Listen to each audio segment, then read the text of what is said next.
Olá, ouvintes e telespectadores. Estamos em mais um episódio do nosso podcast do MMD Advogados, ainda na nossa casa provisória na Univates. Hoje na estrada. É isso. Hoje com um convidado muito especial. Nós estamos aqui com o Marcelo Rodrigues, ex-integrante do grupo Dominó, que está participando com a gente por vídeo, porque ele está no... Não vou falar internacional, que a gente tem um acordo de não falar internacional. Está a nível... Internacional, eu posso falar essa palavra. Está a nível mundial, que nos dá a honra de participar aqui hoje. E antes de passar a palavra para o Marcelo, só vamos apresentar quem está na mesa aqui com a gente. Ele, nossa cadeira cativa. Oi, muito prazer estar mais uma vez aqui participando do podcast. Roger Abrantes, o meu @ é @RogerAbrantes_. Nossa estrela. Gabriela Lerner. Olá a todos que nos ouvem.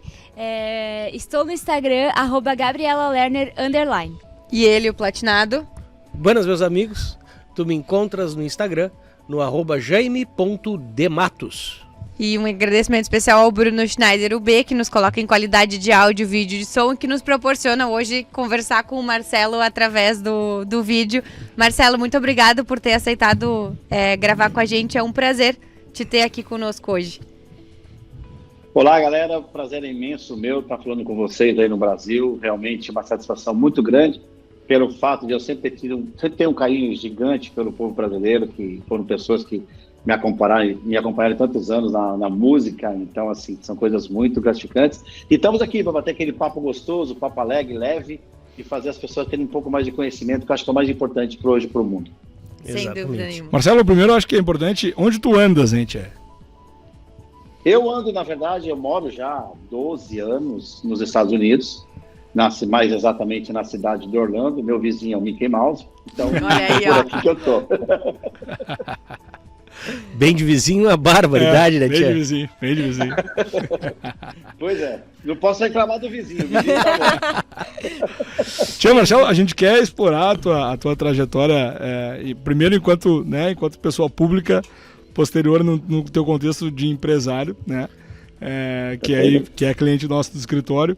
Mas a tua trajetória lá, a gente pesquisou ali minimamente, mas a gente quer mais um caráter bem ilustrativo mesmo teu.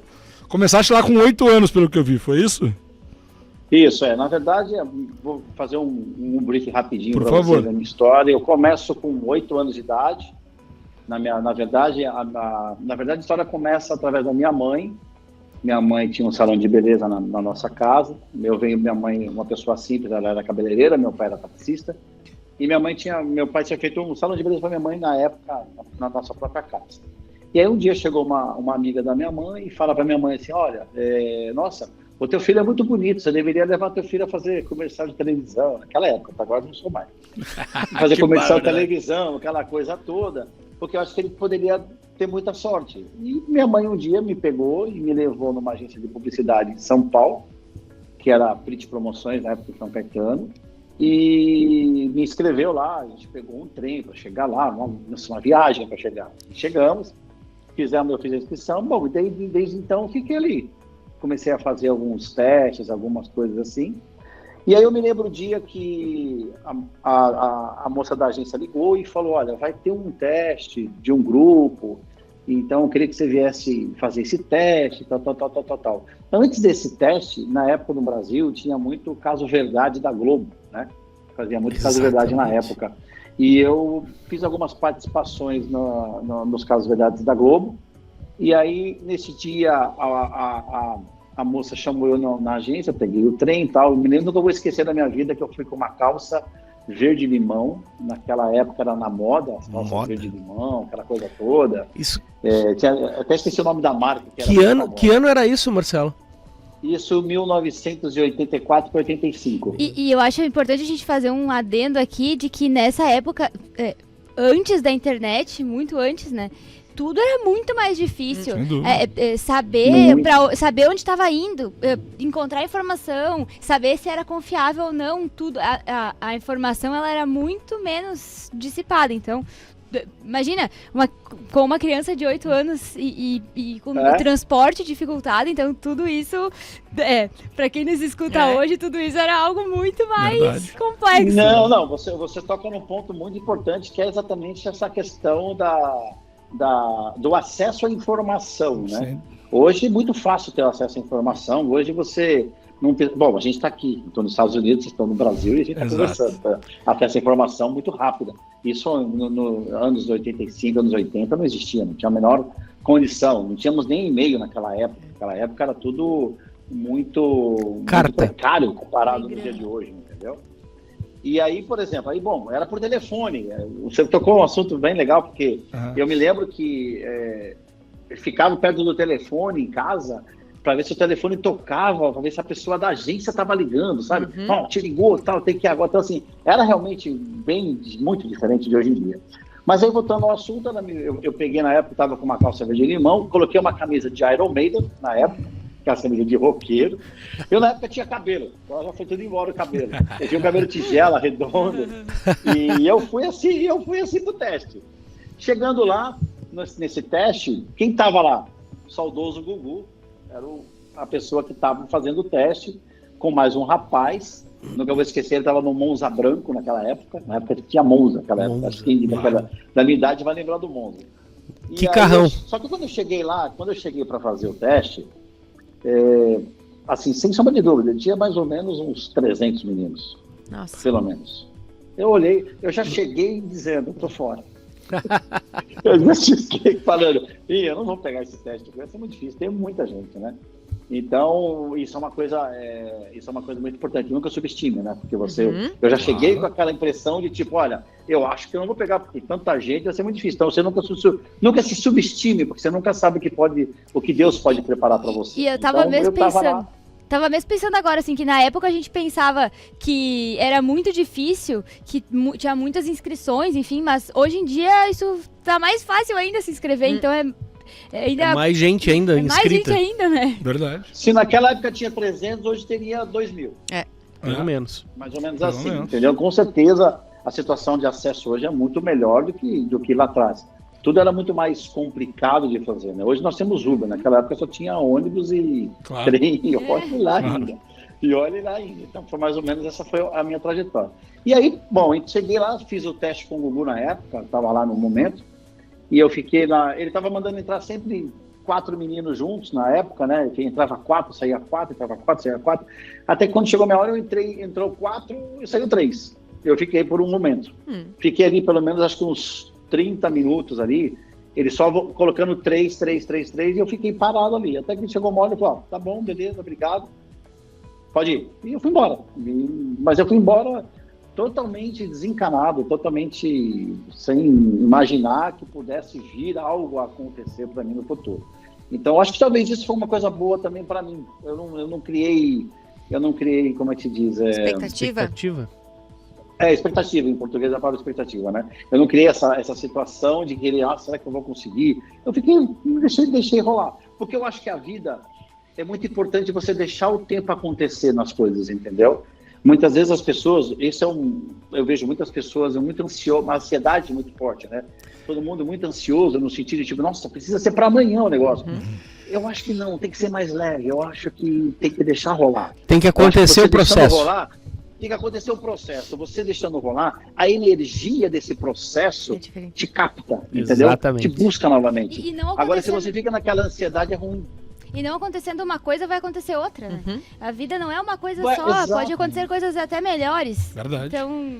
Exato. Tudo pode acontecer na tua vida, né? Você tem que estar... Eu acho que assim, o princípio é pensar positivo, acreditar e buscar. Esses, para mim, são os pontos mais importantes. Pensar positivo, acreditar e buscar vai fazer de você uma pessoa diferente no futuro. Porque você está acreditando, porque você está buscando e porque você sabe que é possível.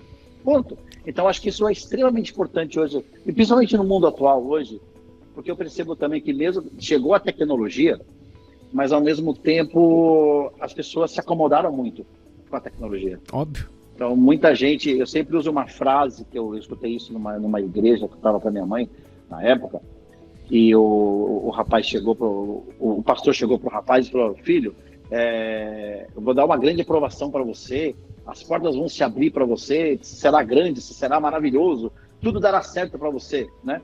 Aí chega na segunda-feira, a mulher chega e fala assim, olha, e aí, tudo certo? Não, tudo bem, tô aqui sentado no sofá, Deus falou comigo ontem e vai abrir uma porta gigante, vai proverá para mim coisas maravilhosas. ela pega e vira e fala assim, tá, mas levanta do sofá. Porque se você não levantar do sofá, nada vai abrir e nada vai proverar. É verdade. Quem busca, alcança. Então, esse é um pensamento hoje que as pessoas têm que entender que melhor acesso hoje, a internet hoje faz com que todo mundo consiga buscar informação mais rápido, ou seja, automaticamente ter mais oportunidades, porque a inteligência hoje artificial e toda a tecnologia te proporciona isso, né? Então as pessoas têm que muito pensar nisso, busca que você alcance, entendeu? Claro. Marcelo, deixa eu só te fazer uma pergunta. Tinham 300 meninos lá, né, nesse processo seletivo em que o Gugu participou. Tu sabe me dizer, ou tu lembra, tenho de memória, assim, ó, quanto tempo tu ficou nesse processo seletivo e a idade que tu tinha, se tu foi sozinho ou se tu foi acompanhado, assim, porque o pouco que a gente conhece, assim, próximo dessa realidade é crianças que vão lá com os pais para fazer os testes e ficam horas e horas na fila, né, para às vezes fazer 30 segundos de comercial. Em alguns momentos. A minha história foi o seguinte, a minha mãe, ela tinha uma certa dificuldade, porque eu tinha um irmão pequeno na época, minha mãe não podia estar me acompanhando o tempo todo, então nesse dia exatamente eu fui sozinho. Eu tinha lá eu tinha meus 14 anos aí já, tinha meus 14 anos, e eu fui sozinho para São Caetano do Sul fazer esse teste. Então eu fui na cara e coragem, obviamente, peguei informação. Você vê, olha a diferença do mundo. Minha mãe deixou eu ir de trem para São Caetano. Eu morava em Santana, em São Paulo. Deixou eu ir para São Caetano do Sul de trem para fazer um teste, entendeu? Então, assim. Menor de idade. A maldade não era. Não existia. Essa reflexão é muito. Hoje. É muito interessante. É muito interessante. E eu fiquei naquele teste ali, eu fiquei umas 3 horas ali esperando chegar a minha vez. Nossa. Eu fiquei pelo menos 3 horas ali esperando. E não tinha que fazer. Estava ali. Tu é 7'1", Marcelo? 7'1". 7'1", olha aí. Jamie, eu também. Tu podia ter feito o teste. Qual mês tu nasceu aí, cara? Eu nasci em junho, 30 de junho de 1971. Então, eu sou um pouquinho mais velho, com 7 de abril. Já estamos velhos. Mas eu acho que ser velho é ser assim, algo muito abençoado. Claro vida, que sim. Né? Sem dúvida. Que Deus possa proverá todo mundo do mundo abundância de dias. Porque ser velho é sinal de abundância de dias, sinal de ter vivido, ter tido experiências que muitas vezes, infelizmente, as pessoas acabam morrendo mais cedo. Aliás, por falar em experiência de vida, essa época era difícil para nós lá em Canguçu. Eu sou natural de uma cidade bem pequena do interior. E, cara, a vontade que nós tínhamos na época, às vezes, era até dar uns tapas em vocês, tia. Eu ouvi reclamações. Eu já ouvi reclamações aqui, Marcelo. Era difícil competir, nós tava conversando com as gurias, daqui a pouco tocava a música do Dominó, nós perdiam as gurias, tia. Cara, era triste isso, homem. É verdade. Mas foram bons, você vê, foram boas lembranças, né? Claro, coisas que marcaram. Eu sempre digo que o Dominó foi algo que marcou uma época no Brasil, né? Ele teve a sua trajetória muito forte, e marcou, todo mundo que tem idade, obviamente, lembra de algum ponto em que se relaciona com o Dominó, como você acabou de mencionar agora. Lembrou de algo que lembrou a história da Exatamente. Época. Então, isso é fantástico. Até vou te dizer, antes de nós retomarmos o teu timeline aí, que tá bastante interessante, nós temos uma sócia, a doutora Carolina, que ao comentarmos, ela disse, eu fui num show deles na Expo Inter. Era muito fã e tal, então depois manda um abraço pra ela, Carolina, que ela vai ficar bem contente. Carolina, um beijo no coração, um abraço. Então hoje estamos em momentos diferentes, mas um carinho sempre para você, por todo o carinho que você teve por nós lá atrás. Que legal. Tia, a André, minha esposa, cara, tem a nossa idade, 71, ela é de agosto também. Eu mostrei a tua foto, que disse que tu ia gravar. No primeiro momento ela até não reconheceu muito, mas depois falando, ela... Porque os cabelos...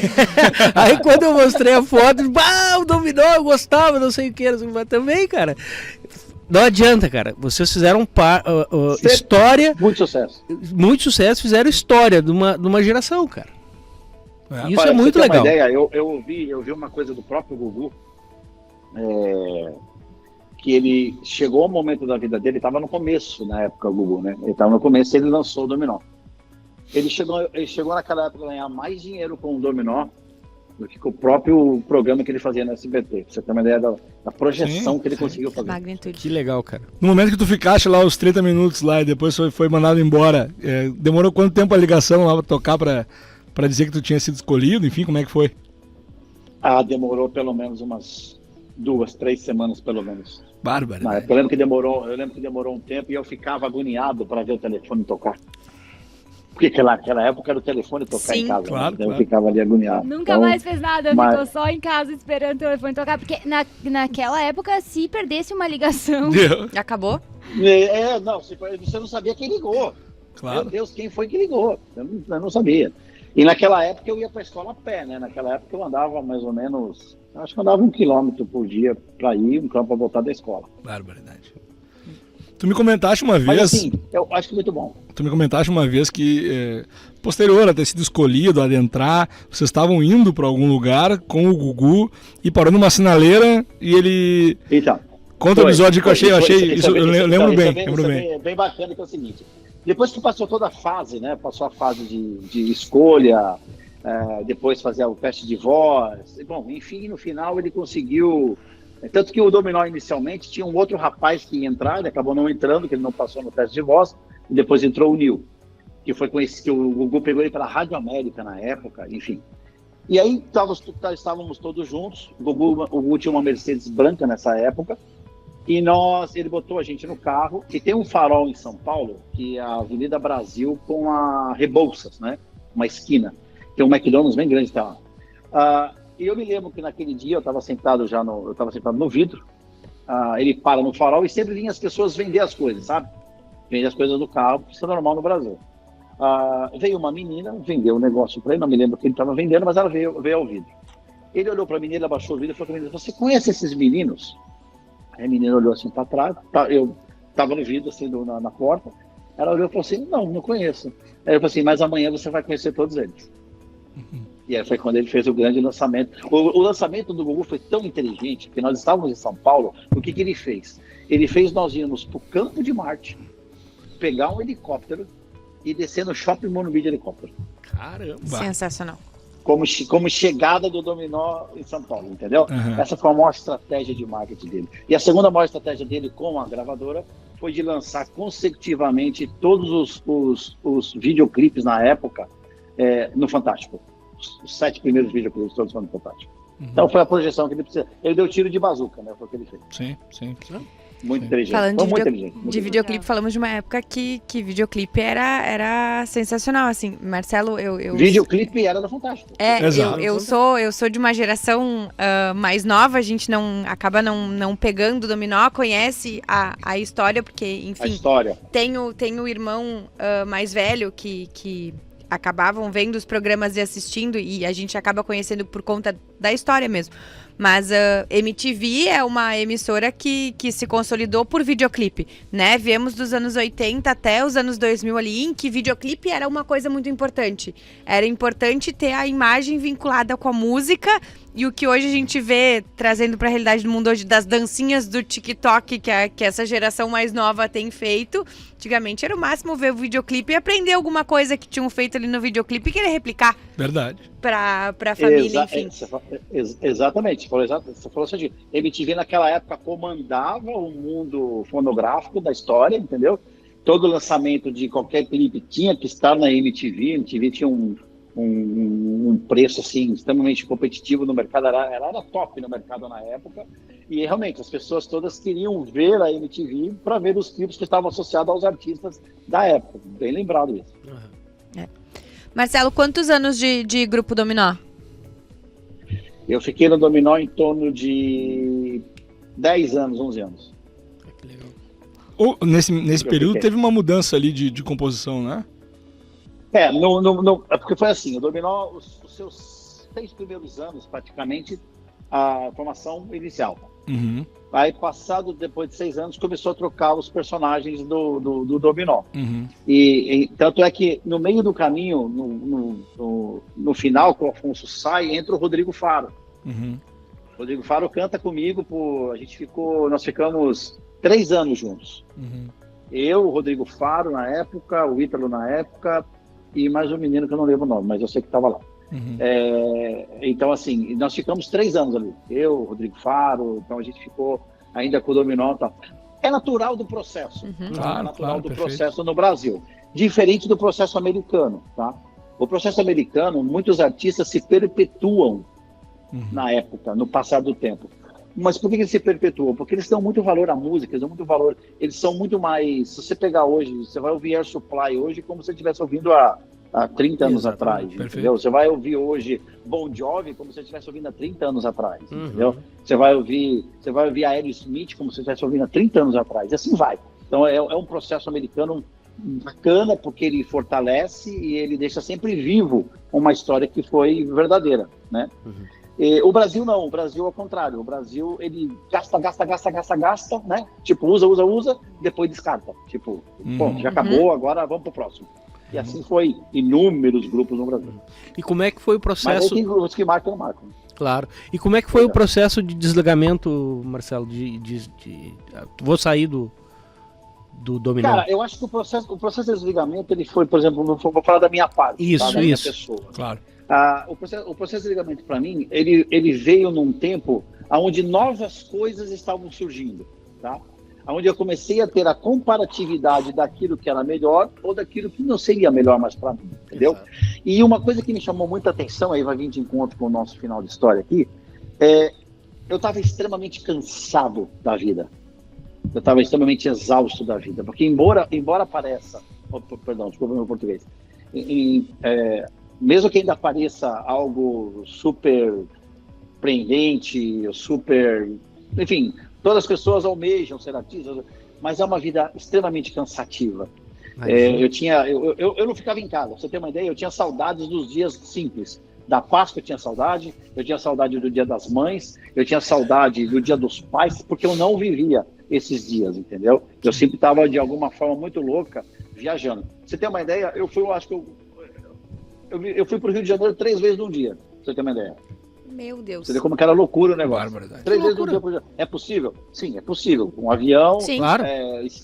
O schedule seu às 6 horas da manhã, acordando, ele está no Rio às 8 para gravar o programa da Xuxa, aí você volta para gravar o Vivo à Noite, aí você volta para o Rio de Janeiro para gravar o Faustão, tipo assim, sabe? Depois volta para São Paulo de novo. Então, era muito louco o negócio era muito louco, assim, era realmente, eu digo que eu passei a ter muito... Eu até atribuo isso à responsabilidade. Eu acho que isso foi bom por uma questão de ter responsabilidade, entendeu? Você, de comprometimento com o horário, porque você tinha que estar o tempo todo batendo cartão o tempo todo, você não parava. Então chegou um momento que isso, eu olhei e falei, eu quero ser uma pessoa simples. Eu quero normal. Claro. Eu quero acordar, eu quero trabalhar de segunda a sexta e sábado domingo para estar com meus amigos, enfim. E aí, então, as coisas foram surgindo de uma outra forma para mim na minha vida, que aí foi fazendo com que eu pensasse no desligamento. Eu ia te questionar associado ao grupo também que já vinha tendo uma descida que já tinha sido usado demais. Essa tua transição de artista, digamos, para empresário, ela já foi no decorrer do grupo, mais pro fim? Ela foi no finalzinho, ela foi no final do grupo, passando, eu fui fazendo a transição. Tanto que é muito engraçado que a primeira empresa que eu tive na época, eu já estava cansado, eu viro pro meu irmão e falo assim pro meu irmão, olha, essa parte de empresarial ela é bem bacana depois, a história do início. Assim que por favor. Estamos curiosos aqui, Marcelo. Então, aí o que acontece? Nessa transição toda, quando eu saí do mundo musical, eu gravei um disco solo na época, que chama Marcelo Henrique. E só que no meio do caminho, quando eu gravei esse disco solo, eu falei, eu não quero lançar o disco. Não quero mais. Eu parei por eu mesmo, eu falei, não quero mais. Não é isso que eu quero para mim. Porque eu comecei a analisar, eu olhei para trás e eu nunca vou esquecer que eu encontrei um artista da Jovem Guarda, na época, né? E ele estava extremamente triste, porque ele já tinha sido muito sucesso, e depois ele tinha terminado de uma certa forma, entendeu?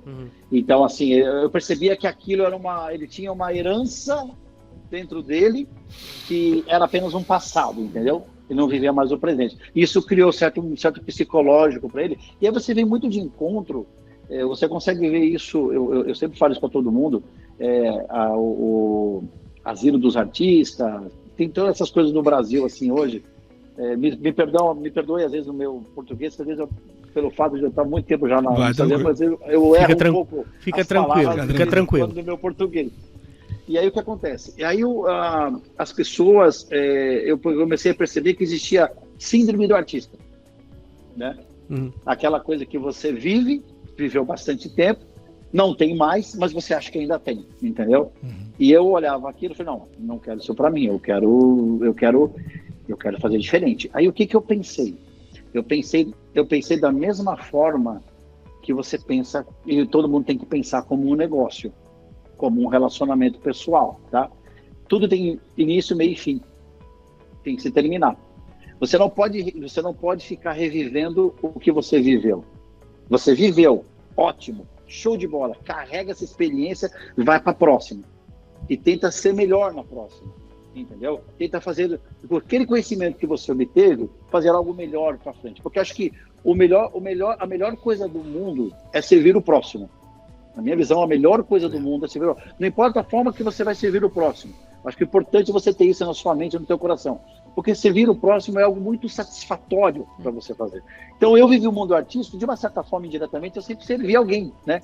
Com alegria, com felicidade, com aquela euforia muito boa. Então, eu carreguei isso comigo e falei, bom, muito bom. Mas não quero mais isso. Eu quero agora, então, entrar para o mundo corporativo, onde eu vou ter o controle. Então, eu não tinha o controle. Eu era controlado, né?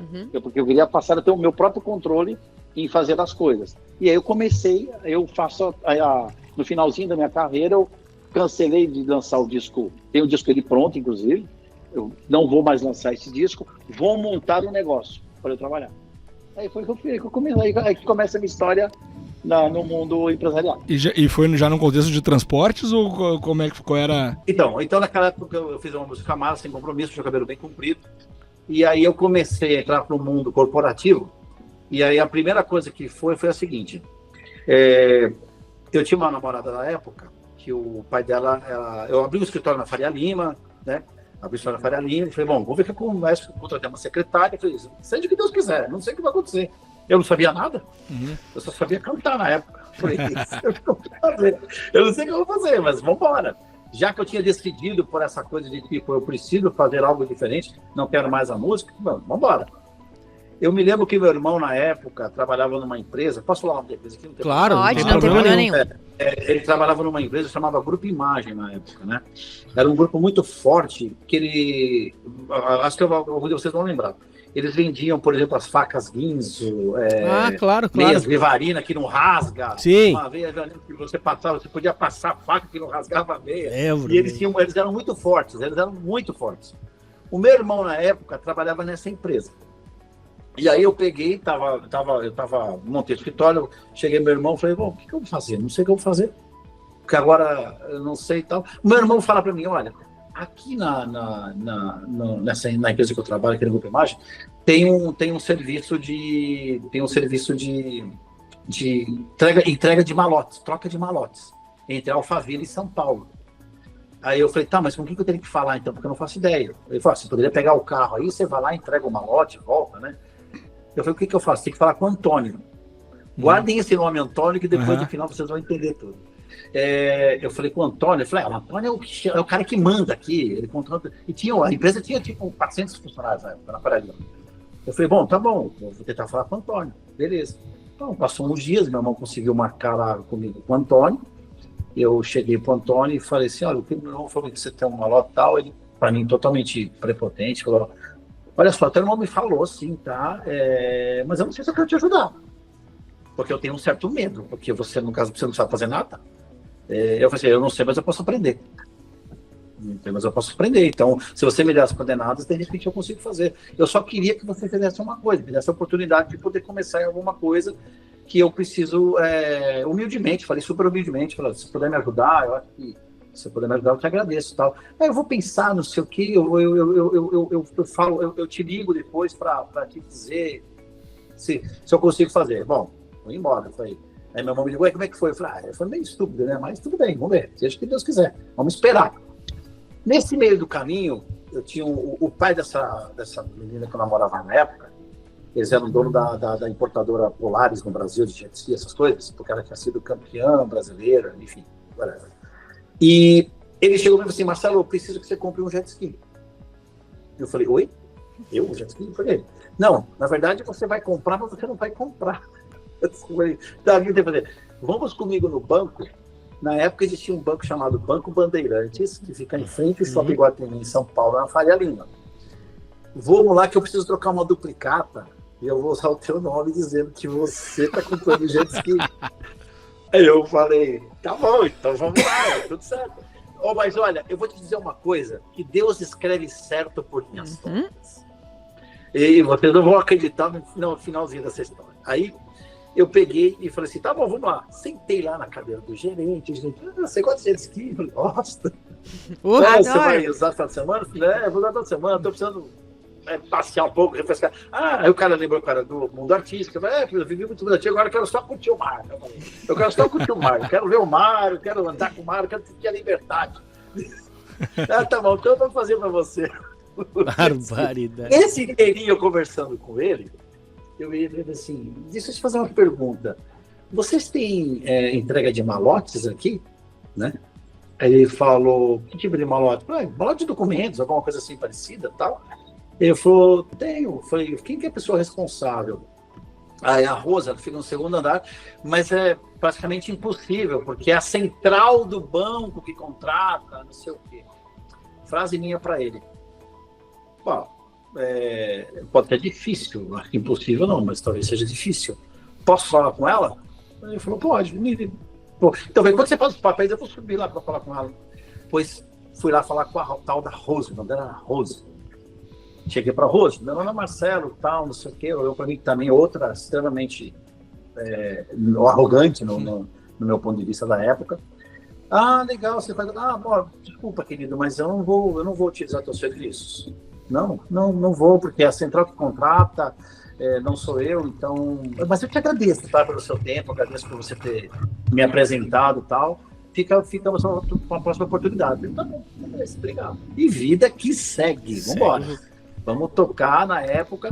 Aí, na época, eu precisava começar a fazer alguma coisa. Aí comecei a pensar no transporte. Bom, então aí, meu irmão abriu aquela ideia, eu comecei a pensar no transporte. Bom, acho que o transporte pode ser um caminho, porque eu comecei a pensar ponto A, ponto B, uma coisa que sempre vai existir, uma coisa que, por mais que venha inovações, a parte de transporte sempre vai ter que existir de alguma forma, né? As pessoas têm que ser transportáveis. Não importa o modal, as pessoas têm que se deslocar. Exatamente, não tem como, tem que fazer, né? Bom, aí, na verdade, eu peguei e comecei a mexer com tudo isso, e aí eu descobri o lado licitatório, né? Eu conheci um outro irmão meu que tinha um amigo que fazia licitações. Aí, na época, ele chegou para mim e falou assim, Marcelo La Rosa, ele chamava, La Rosa. Eu peguei e falei assim, o rapaz me falou que você faz licitações e tal, não sei o quê, queria saber como é que faz. Eu vou cobrar de você, na época, tá? Eu vou cobrar de você R$5.000. Mas isso, estamos falando lá de 40 anos atrás, 30 anos atrás. Eu falei, 98, nossa, 99. mas eu faço para você. Naquela época existia uma empresa chamada Telesp. Telesp, claro. Que hoje é a Telefônica. Uhum. Eu peguei e falei, tá bom, vou fazer o seguinte, eu pago para você, mas com uma condição. Qual? De você me ensinar de como faz.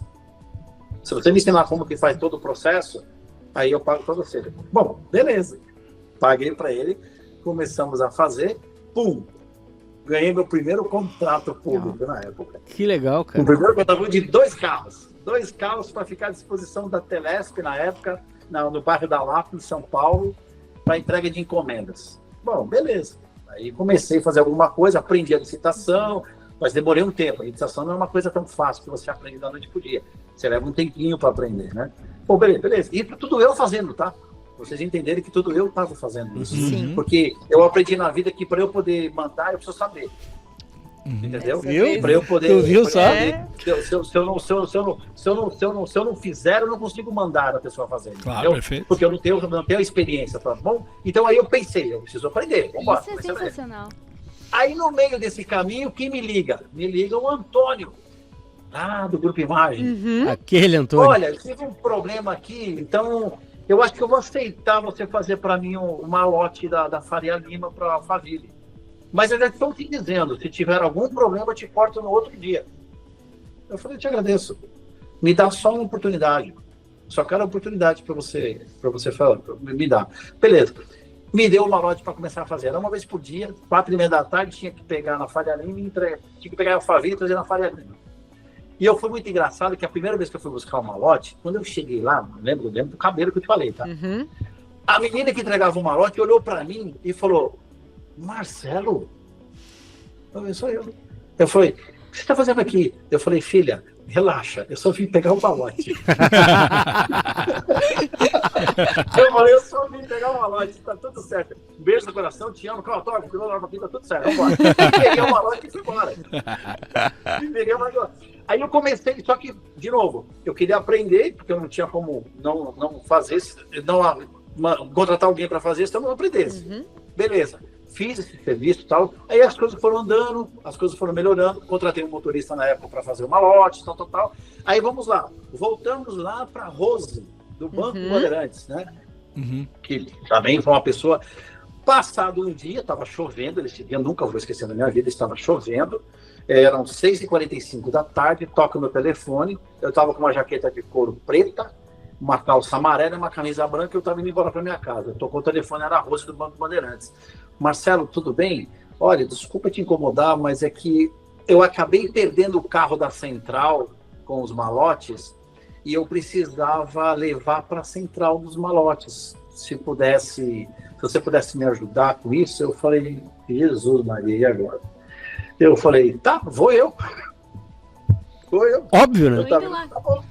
Você vai lá fazer para mim. Eu falei: não tem problema, eu faço. Fui no banco, peguei os malotes e levei para a Rua Boa Vista, em São Paulo. Eu te digo que foi a melhor coisa que eu conheci na minha vida. Foi o melhor momento da minha vida. Porque quando eu cheguei na Rua Boa Vista, hoje em dia não tem mais esse serviço, tá? Mas naquela época tinha. Que era a troca de malote por causa dos cheques. Os cheques depositados. Sim. Todo dia de manhã cedo, até às 11 da manhã, tinha que ser compensado o cheque. Ou o cheque era devolvido, enfim, boleto de compensação. Quando eu chego na Rua Boa Vista, eu me deparo com uma cena de mais ou menos uns 500 carros. Descarregando uma... Sim, era surreal. Eu falei: meu Deus, que mundo é esse? Bom, no outro dia de manhã, eu peguei a menina que trabalhava comigo, peguei as páginas amarelas, porque naquela época nós não tínhamos internet, as páginas amarelas, né? Marcelo, deixa eu só fazer um parênteses, tu falou das páginas amarelas agora. Eu mostrei essa semana pra secretária do escritório, que ela é bem novinha, eu disse pra ela: isso aqui tu nunca viu. Lembra das listas telefônicas que a gente anotava o telefone das pessoas? Porque hoje tá todo mundo acostumado que eu tenho o telefone salvo na agenda do celular. Mostrei pra ela: ó, isso aqui era antigamente. Eu pegava o nome da pessoa e guardava o número dela nesse caderninho. Aí quando eu precisava ligar pra ela, que eu não sabia o número, eu procurava aqui por ordem alfabética pra poder ligar pra ela. É isso mesmo, você tinha muito, verdade, você falou tudo. E todo todos mundo tinha a sua agenda. Isso. Era normal E ter as agenda, listas agenda, telefônicas. letra A, B, C, D. Todo mundo tinha, porque o telefone não tinha telefone naquela época. Exato, Né? exato. Não tinha nada disso. Precisava ligar pra alguém e passava lá na lista telefônica procurando os nomes. Pelo sobrenome. Dos vizinhos, né? Pelo sobrenome. Pelo Exatamente. sobrenome. Então foi engraçado, porque eu cheguei no outro dia para ela e falei assim: olha, vai na letra B de banco. Boa. Pega tudo que tiver de letra B de banco. Fiz uma mala direta simples, bem simples, uma folha. Fiz uma folha. Peguei, dobrei a folha, botei a etiqueta, falei: pega, imprima essa etiqueta aí, põe o nome do banco. Fui no correio, nunca vou esquecer, um bolo de bala de tal. Fui no correio, comecei a entregar as correspondências para os bancos, E aí é o seguinte, para resumir rapidamente, aí essa mala direta que eu fiz um dia, do nada me ligou o superintendente do Banco Itaú. Através da mala direta que eu tinha feito. Eu falei: olha, recebeu aqui uma correspondência tua, você poderia vir aqui no banco, segunda-feira que vem? Eu falei: posso? Eu falei: Jesus Cristo, e agora? O que será? O que eu arrumei para minha cabeça? Aí eu fui lá do banco, eu fui com a cara e coragem. Porque tudo eu posso naquele que me fortalece. Vamos embora. Seja o que Deus quiser. Pensamento positivo sempre, nunca negativo. Claro. O negativo te destrói. O time negativo te deixa no sofá sentado achando que Deus vai abrir a porta para você um dia. Esquece, vai buscar. Vai buscar que a porta abre, entendeu? Aí o que eu fiz? Bom, vamos embora, vamos lá. Cheguei lá, Sentei 3, 4 engravatados, os caras tudo engravatados, e eu de cabelo comprido. Eu falei, meu Deus do céu, amarrei o cabelo. Me senti mal, juro por Deus que eu me senti mal. Porque era um conflito de imagens, entendeu? Claro. Era um conflito onde eu tinha a imagem de artista, mas eu estava no mundo executivo ali, né? Com as pessoas que estavam trabalhando no seu dia a dia. E eu falei, nossa, tanto é que depois dessa reunião, a primeira coisa que eu fiz foi cortar o cabelo. Porque eu falei, preciso cortar o cabelo, porque não combina mais o que eu estou tentando fazer. Porque você não passava, como é que eu vou te dizer? Não passava credibilidade, entendeu? Infelizmente, o mundo social, ele tem muita imagem, né? A imagem se associa ao que você é, né? Infelizmente. Ainda mais com relação a advogado, né? Então, se o advogado chegar perto de break, você imagina. O cara já não vai acreditar. E vou te dizer uma coisa, Marcelo, tem 2 cenários, tá? Se tu é um advogado que trabalha com executivos e tal, e tu chega meio mal vestido, os caras vão te olhar atravessado. Agora, se tu é um advogado que trabalha essencialmente com pessoas, produtores rurais, com pessoas ligadas ao agronegócio, se tu chega na fazenda do cara engravatado, os caras também vão te olhar atravessado. Exato. Então tu tem que sempre estar adequado. Conflito de imagem. Exato. Verdade. Tem que estar adequado. Conflito de imagem. E isso, você falando de imagem, por exemplo, hoje, você vai comprar uma casa, por exemplo, tá? Se chegar um broker, a palavra não é broker, perdão. Corretor de imóveis? Corretor de imóveis, isso aí, essa palavra certa. Se chegar um corretor de imóveis, mequetrefe perto de você, tu já vai ficar mais ou menos querer ver a casa com ele. Verdade. Agora, se tem um cara bem alinhado, bem postado, bonito, tal, não sei o quê, você vai, vamos ver esse cara aqui, o cara não. Infelizmente, a imagem está associada ao que você está vendendo. Sem dúvida. Sem dúvida. Infelizmente, é essa. Então, voltando lá, pensei em cortar o cabelo, cortei. Aí os meninos do Itaú na época, a gente viu aqui que você tá, a gente queria te fazer uma visita, né? Eu falei, meu Deus do céu, vai fazer uma visita o quê? Eu quero fazer uma visita para ver a sua estrutura e tal. Estrutura pequena. Eu estava recém começando, beleza. Nessa época, eles me levaram e mandaram para um CTO, chama Centro Técnico Operacional do Banco Itaú, na Avenida do Estado, né, São Paulo. E lá ficavam as pessoas que faziam toda a parte operacional. E nesse dia, o senhor Adalto, era um senhor de idade na época, que ele iria fazer a visita na minha empresa na época, tá? E aí eu precisava mostrar para ele uma certa estrutura. Bom, mas resumindo rapidamente, nesse papo eu mandei, ele marcou um dia de fazer a minha visita, eu tinha crescido um pouquinho, mas ainda era muito pequeno.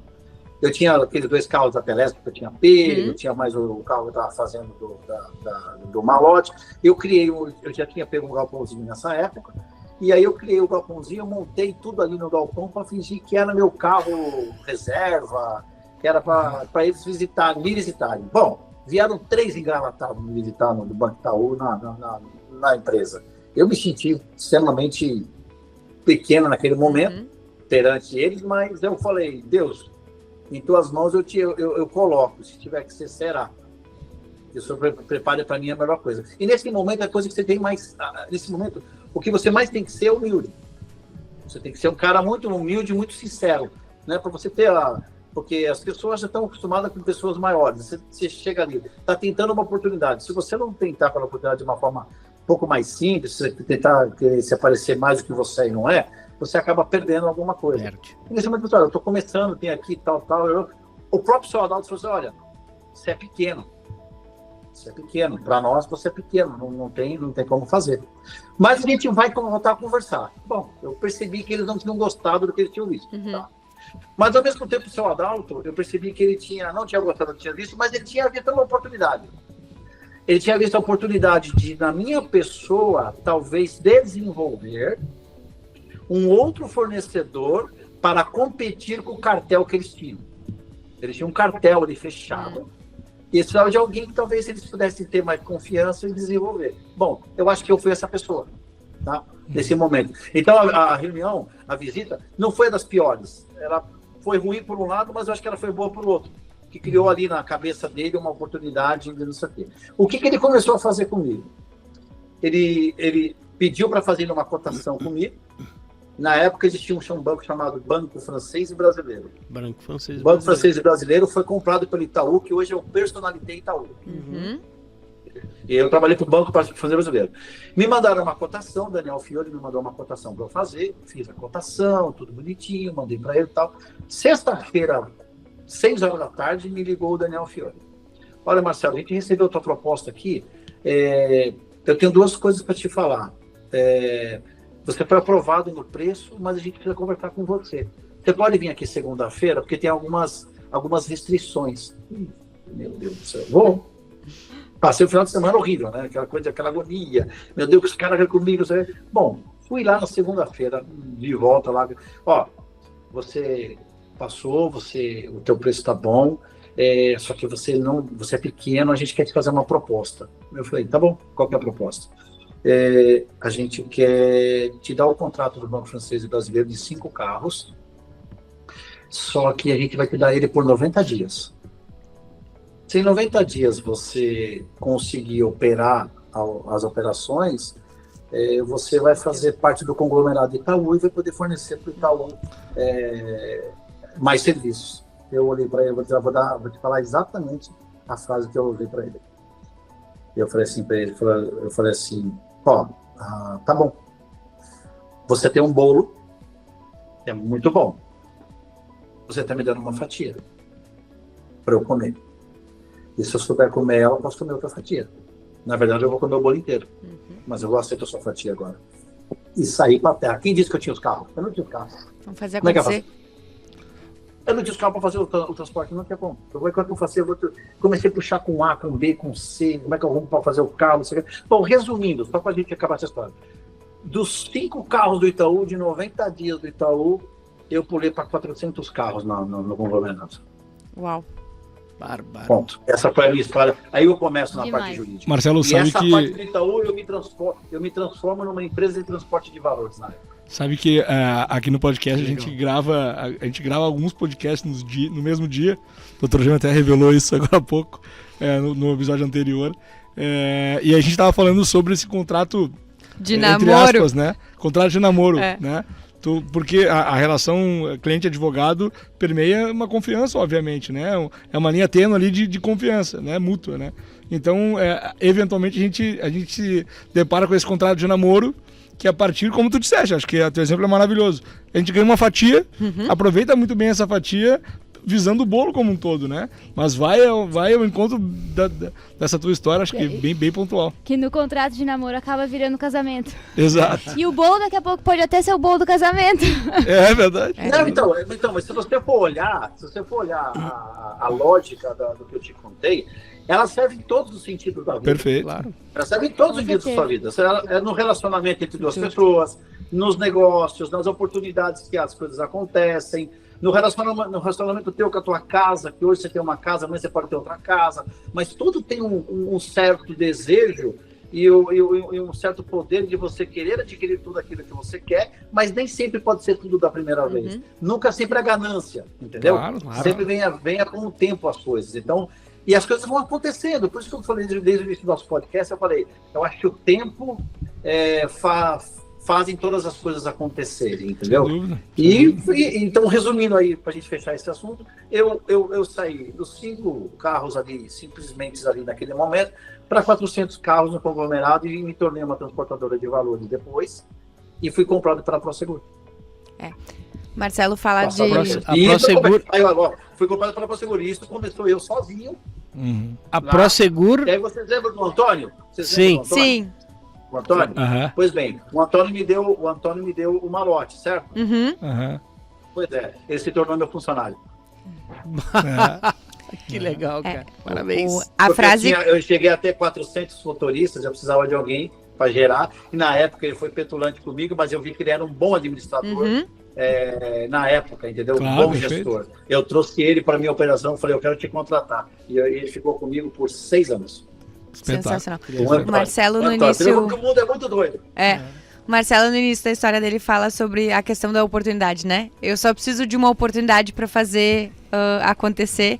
E aí lembro da história dele de ficar sentado no sofá e esperando, né? A oportunidade, ela passa, e se tu também não sabe aproveitar a oportunidade naquele momento, as coisas vão passar, a vida vai passar e tu não vai fazer acontecer. Verdade. Então, o aproveitar a oportunidade de fazer acontecer e virar o que tu virou, né, Marcelo? Sem experiência.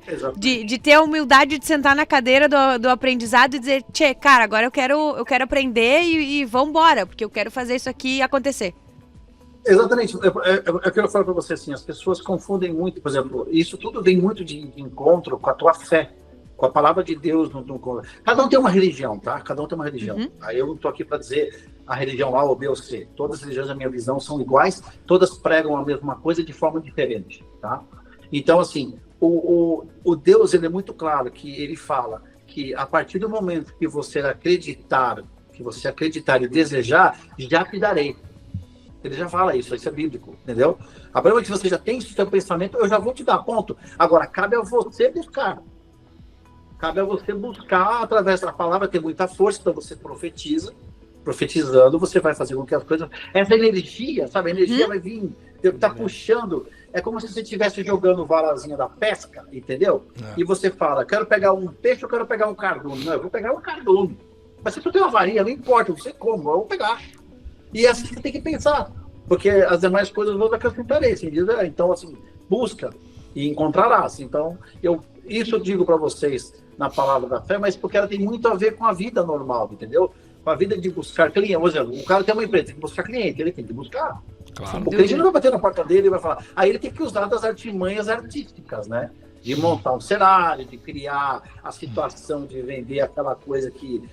porque ninguém vai contar. Eu falo sempre o seguinte, alguém conta no Instagram hoje em dia que tá ruim? Não. Tá todo mundo bem. Não. E até assim... Todo mundo faz a imagem da beleza. Claro. Todo mundo faz a imagem do melhor, entendeu? Não é ruim, por um lado, mostrar a imagem do melhor, está profetizando algo positivo, mas, por outro lado, desperta nas pessoas a inveja, entendeu? A ganância, né? E aquilo que é muito mal aos olhos, porque o que não é visto não é lembrado. Sem dúvida. Né? O que os olhos não vê, o coração não sente, né? E as pessoas acabam sentindo muita coisa, às vezes não é nenhuma inveja ruim, é uma inveja indireta, vai. Poxa, a pessoa tá lá, aí a pessoa olha pro lado e fala, e tu sentado aqui na porra do sofá, né? É verdade. Eu queria aproveitar e te parabenizar pela tua história, Marcelo. É muito gratificante escutar.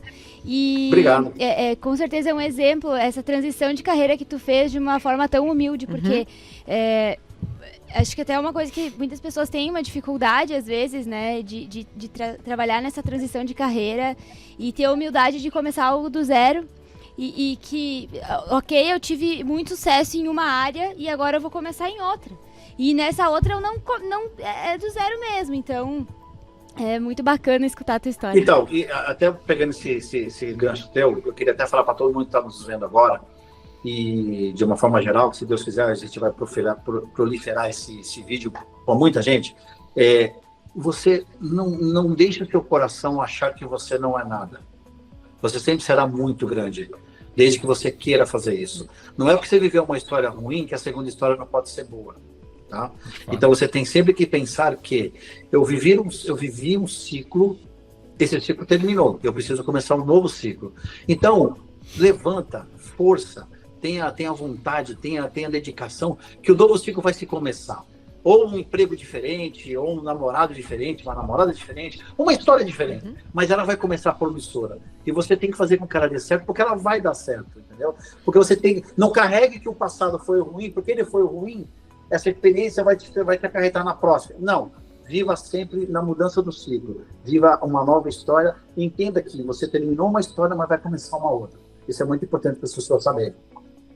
Eu vou dizer que eu acho bastante pontual e vai bem ao encontro do que tu está nos comentando e muito legal a tua história. Bom, eu já te conheço há algum tempo e eu fiz inevitavelmente a analogia com a nossa experiência em Gramado, onde o Marcelo adentrou numa licitação e de uma forma bastante vendedora, mas um pouco maluca, né?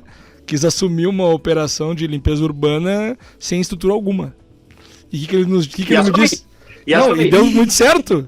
Mas tem que começar em quanto tempo, cara? Para começar em 5 dias?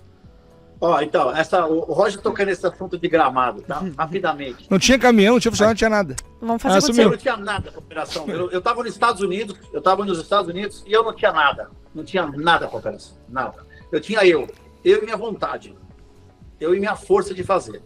Eu me lembro que eu fiz a licitação, eu lembro que eu mandei a documentação e, pasmem, tinha faltado um documento que era a inscrição do CREA. Isso. Da minha empresa na época. E quando a moça pegou meus documentos, isso era sexta-feira, ela pegou, olhou e falou assim, olha só, não, tá tudo certo a documentação, mas falta a inscrição do CREA. Sem ela eu vou te inabilitar. Eu falei, Jesus. Ela falou, você tem até 5 horas para fazer Eu já tinha o registro no CREA, mas não estava update no sistema, entendeu? Uhum. Já existia a pessoa registrada, mas não estava no sistema, eu tinha que fazer o sistema aparecer. Ela pegou e falou, até 5 horas eu te espero, senão eu vou ter que declinar. Pois acredite, eu mexi o mundo dos Estados Unidos, tá? Eu mexi o Porto Alegre inteiro, para São Paulo, para fazer a coisa acontecer. Achei alguém dentro do CREA, que consegui falar com a pessoa no CREA, a pessoa olhou meu sistema, falou, realmente está aqui, eu vou ver o que eu faço para você, se eu consigo fazer um update para você. Pois, pasme, 4h53, mais ou menos, o update no CREA estava feito. Eu liguei para a menina e falei, tá no CREA. Isso era 5h02 da tarde. Ela falou, mas eu não sei se dá mais tempo. Escuta só. Desliguei o telefone e falei assim, eu juro por Deus que eu vou dizer para você. Eu fechei meus olhos e falei, Deus, não há mais nada que eu possa fazer que está fora do meu controle. Fiz tudo aquilo que eu teria que fazer. A partir de hoje, desse momento, somente ti, Senhor. 30 minutos depois, ela me liga e fala, a concorrência é tua. Sensacional. Porque eu não tinha mais o controle. O que eu tinha controle, eu fiz. Depois a gente não tinha mais nada. Podia acontecer tudo. É verdade. Tudo que eu podia fazer, eu fiz. Agora não depende mais de mim. Aí aconteceu outro problema. Como é que eu arrumava 7 caminhões? Como diz Aí agora é a próxima etapa. Como diz o doutor Jaime, começou a loucuragem. Problema de cada vez. Estados Unidos. Era véspera de Natal. Tranquilo de Engravado. Tranquilo de resolver. Não, meu Deus, não tem noção. Eu comecei a ligar para um A, pro Eu B, acho pro C, pro que D. foi entre Natal e Ano Novo, o Marcelo me liga e diz, começamos, acho que com 2 caminhões ou 3, tem 30 funcionários, ou 20 funcionários, sei lá quantos funcionários era, mas ninguém tem contrato. Mas estão trabalhando já. Legal. Coisa linda. Vamos pra Gramado, então. O advogado chora. Mas é que... Eu sei que foi errado, entendeu? Mas eu só vi a oportunidade de poder tentar entrar. Claro. Foi isso Mas que eu é fiz, que- entendeu? Ninguém perdeu. Mas é que, Marcelo, eu acho que certo e errado sempre depende de qual óculos que eu vou colocar pra olhar e dizer o que é o certo e o que é o errado. Tu tinha que fazer acontecer, aquele era o meio que tu tinha pra fazer acontecer. E bom, agora que aconteceu, que tá concreto, vamos ajustar a casa pra conseguir varrer direitinho e seguir o baile. Então... Exatamente. Você falou, eu na verdade mudei para casa. A grande verdade foi essa. Eu mudei para casa, só que, porra, não tinha tapete, não tinha televisão, não tinha internet, não tinha água ligada, não tinha luz ligada, mas eu tava lá dentro. Entendeu? Esse foi o meu pensamento. Eu tô lá dentro, agora eu vi o que faz. Eu peguei o Roger e eu fui para Gramado daqui dos Estados Unidos, eu fui para Gramado, desci para Gramado daqui dos Estados Unidos. Eu desci para aí, cheguei em Gramado, o Roger foi comigo até depois lá. Bom, enfim, e depois, graças a Deus, só que a gente estava num contrato somente emergencial na época. Né? Sim. Emergencial que a gente pegou. Tanto que, assim, o serviço foi muito bem feito. A gente teve um histórico, né, Roger? Sem dúvida. Do serviço, Sem dúvida. positivo. Só que aí a gente despertou a concorrência, né? Ah, A concorrência veio É. em cima da gente porque a gente era uma ameaça. A gente era uma ameaça, né? Era uma ameaça. E aí eu falei pro Roger, vamos ficar só no emergencial e a gente vai se preparando. Ali foi um laboratório que a gente fez na área do tratamento de resíduo urbano, que a gente atua hoje em outra empresa, mas foi assim, um briefing rapidinho, que foi um laboratório muito bom. De novo, daquilo que eu te falei, de tentar buscar aquilo que você pensa, o impossível pode ser impossível aos olhos do ser humano, mas nunca para Deus. Deixa eu te questionar, seguindo essa analogia da casa, que tu adentraste sem tapete, sem cortina, sem nada. Qual é a importância, vamos puxar a brasa pro nosso assado aqui, como a gente diz aqui, né? Qual é a importância nesse contexto para ti, enquanto empresário, de uma assessoria jurídica, por exemplo? Ter a jurídica, tem que ter o jurídico. Não importa a loucura que eu faça, eu tenho que ter um jurídico amparado. Eu posso fazer qualquer loucura se eu tiver um jurídico. Um dos meus erros no passado, e eu digo isso com muita propriedade, que eu sofri por alguns erros por não ter tido uma situação jurídica amparada. Uhum. Sabe aquele dinheiro que é o caro, mas que te custa barato? Claro. Se você estiver bem amparado, então você tem que ter uma assessoria. Eu falo isso para qualquer pessoa. Você vai começar um negócio, começa com uma assessoria jurídica por trás. Porque você pode ser louco. Você pode fazer coisas que você nem imagina que vai fazer, porque você quer crescer. Uhum. Entendeu? Mas se você tem uma assessoria jurídica por trás de você, você consegue, de uma certa forma, ter um amparo legal de onde você pode fazer, o que você pode fazer. E se tiver algum problema no meio do caminho, a tua assessoria jurídica está ali para te auxiliar e te ajudar. Então, acho que é extremamente importante. Hoje, com a minha experiência, vasta experiência no mundo empresarial, realmente você tem que ter uma base jurídica para poder se defender. O que teria do Eike Batista se ele não tivesse tido uma base jurídica? O que eu sempre falo para os clientes, Marcelo, é que o mundo jurídico, o mundo empresarial, ele vive de correr risco. Bom, qualquer outra atividade. Alto risco. Alto risco. Mas para tu enfrentar esses riscos e tomar as tuas decisões arriscadas, tu tem que saber quais são as consequências, que é para tu avaliar esse risco e ver se tu vai tomar aquela decisão ou aquela. Tem que ter consciência de todos os riscos. E aí, por isso que a gente diz sempre que a assessoria jurídica ela é importante nesse sentido, para te expor quais são os riscos envolvidos no negócio. E a gente falava em alguns podcasts anteriores sobre a importância de já ter um jurídico que te auxilie no dia a dia, que te auxilie a avaliar os riscos, mas que quando tu tiver um problema, tu já tem alguém de confiança que já conhece do teu negócio para te ajudar. E não que aí, a partir do problema, tenha que buscar alguém. Isso dificulta muito o negócio, né? As pessoas têm o costume de buscar a correção, não a prevenção. Exato. Eu acho que o mundo hoje tem que olhar o jurídico como uma preventiva, uma prevenção daquilo que você irá fazer, tá? Eu, por muito tempo, trabalhei muito na correção, na forma corretiva de arrumar algo que eu tinha feito. Erradíssimo da minha parte. Não aconselho ninguém a fazer isso. Eu digo que todo mundo tem que fazer na preventiva. A preventiva você se ampara antes, se organiza e faz. Claro que eu preciso colocar um ponto que os advogados também precisam olhar o cliente, de uma certa forma, às vezes, ver o potencial dele e buscar e trabalhar junto com ele, porque ele crescendo, você cresce junto. Perfeito. Porque é uma base de confiança, né? É uma base de confiança. Está todo mundo junto ali na confiança. Então, se todo mundo cresce, vai todo mundo crescer fortalecido, entendeu? Acho que isso é muito importante. E a gente trabalha muito nesse sentido, Marcelo, de um trabalho personalizado. Que a gente vem falando sobre isso, né? De entender o cliente, entender a necessidade dele e trabalhar para o que ele precisa e para o que vai fazer bem para o negócio e para o que o negócio comporta. Às vezes um negócio que está iniciando, ele tem uma necessidade muito diferente de um negócio que já tem anos de experiência. Então, acho que vai de encontro com o que a gente já vem falando, né? É descontextualizar aquela máxima de que eu não preciso de advogado porque eu não tenho processo, né? Não precisa. Não, isso não pode ser dito. É corretivo, né? É corretivo. Eu não tenho nenhum processo, graças a Deus, mas eu tenho advogado. Tem que ser assim. Exato. É o contrário, entendeu? Tem que ser. A nova mentalidade do empresariado tem que ser assim. Até porque, assim, você se depara com um Brasil onde... Como é que eu vou te dizer? Hoje eu posso dizer para vocês, porque eu trabalho em 2 países. Uhum. Eu trabalho no Brasil e trabalho nos Estados Unidos. Eu tenho uma comparatividade muito boa para fazer dos 2 países. E eu digo para você que o Brasil tem muita regra injusta. Muita regra injusta na área do empresariado. O empresariado, para se destacar no Brasil, é muito complicado por causa de regras muito injustas da parte jurídica, da parte funcional que o governo criou no Brasil, entendeu? Aqui nos Estados Unidos é muito mais fácil. Você cria, você faz, você acontece, é muito mais desenrolado, é muito menos burocrático para fazer a coisa acontecer, entendeu? Perfeito, Sem perfeito. Marcelo, eu vou encaminhando já para o nosso final, porque a gente já está aqui há um bom tempo conversando e tenho certeza absoluta que nós passaremos aqui, sem dúvida nenhuma, o resto da tarde conversando. Sem dúvida.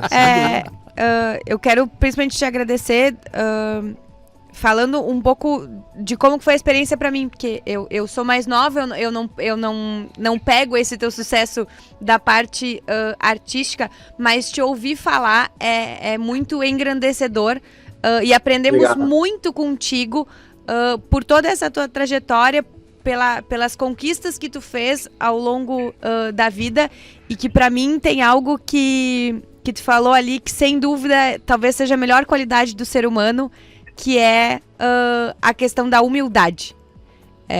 Para mim, sentar na cadeira do aprendizado e saber que eu não sei as coisas e que preciso me colocar na condição de aprendiz para galgar espaço na vida e ser alguém melhor, é sem dúvida nenhuma a coisa mais importante que a gente pode fazer enquanto ser humano.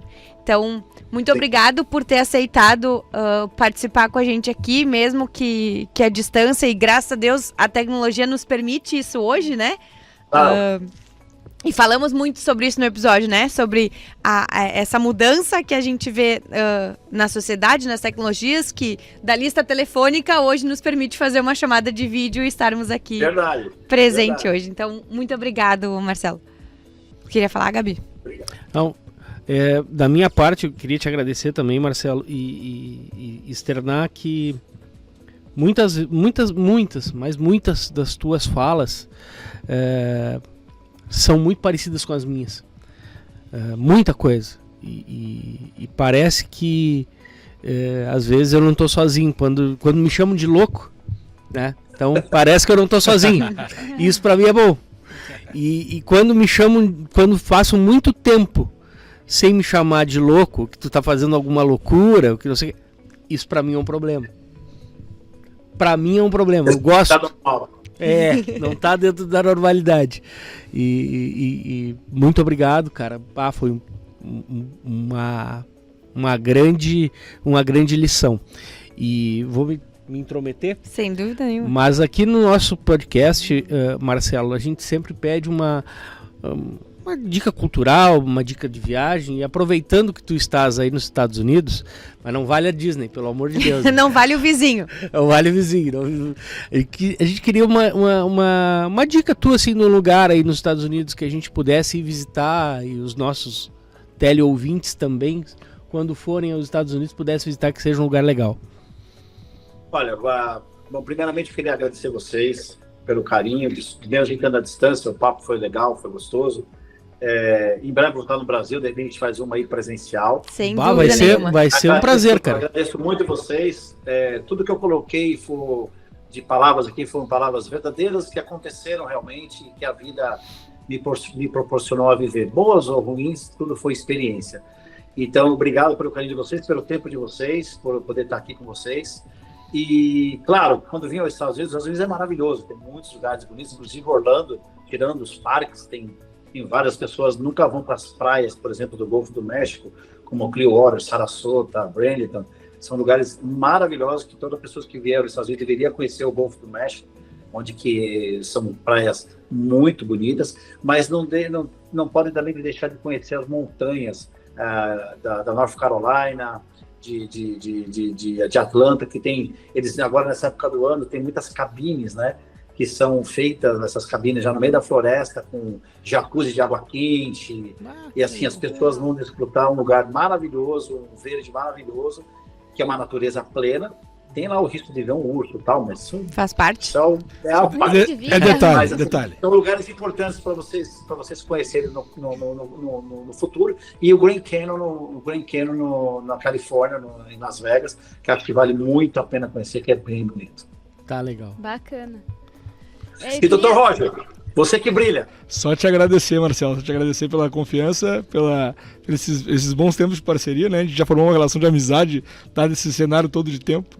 Então, agradecer a participação, espero que sim, pessoalmente, tu esteja aqui conosco em algum momento futuro. E muito obrigado. Tá, foi um grande aprendizado, de fato. Passem direitinho o podcast quando vai ser tudo, para eu mandar para os meus fãs todos assistidos. Com certeza, querido. Obrigado. Tá bom? Beijo no coração. Beijão. Obrigada. Tchau. Tchau, gente. Até o próximo episódio. Até mais. Hasta.